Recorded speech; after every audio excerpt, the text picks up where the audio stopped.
Վերջի հիմնական շարժը այս ուղղությամբ սկսվել է 2023 թվականին։ Ադրբեջանի նախագահի աշխատակազմի ղեկավարը համակարգող է նշանակվել այս process-ի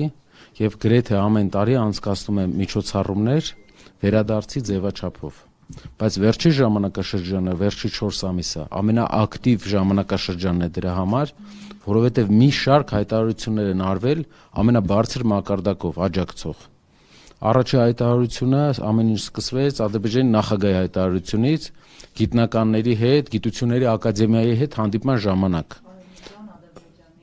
Վերադարձի հետ կապված, որ խաղաղությունից հետո մենք պետք է վերադառնանք այնտեղ։ Երկրորդը դրանից հետո սկսվեց կրոնական առաջնորդների հայտարարությունները, Փաշազադեի տեղակալի հայտարարությունը մզկիթների վերականգնման հետ կապված։ Իսկ դրանից հետո արդեն մասսայական սկսեցին միջոցառումներ, անգամ անցած տարի եղել է Բրյուսելում։ Այս ինչ ներկայացրեցի, սակայն վերջի հայտարարությունը 2-3 ամսվա են, բայց անցած տարի անգամ Բրյուսելում վերադարձի մասին համագումար էին արել եւ ներկայացրել են Եվրոպական հանրությանը, թե ինչու են իրենց պետք վերադարձ եւ այլն։ Այս դրությամբ Ադրբեջանի արտաքին քաղաքական առաջնահերթությունները մենք տեսնում ենք, որ շեղվել է այս ուղղությամբ։ Սյունիքի ճանապարհ ստանալուց հետո նրանք կենտրոնացել են ուժերը վերադարձի իրենց կարծիքով վերադարձի գաղափարի վրա եւ ամենահատկանշական ու ցավալին այս պատմության մեջ մի բան է, որ ընտրություններից 11 օր հետո դրված է մեծ ֆորում ադրբեջանցիների վերադարձը, իսկ համայնքը գիտեք ուր։ Մեղրից 10 կիլոմետր հեռավորության վրա, Մեղրի ամենամոտ համայնքում Օրդուբադում, Նախիջևանում։ Ինչ է սա նշանակում։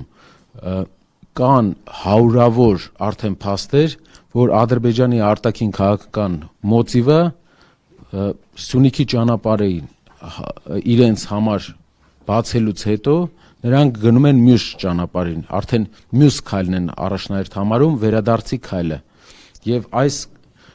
կոնցեպցիայի մեջ շատ տարօրինակ մի քանի բաներ կա։ Առաջինը ուժային կառույցների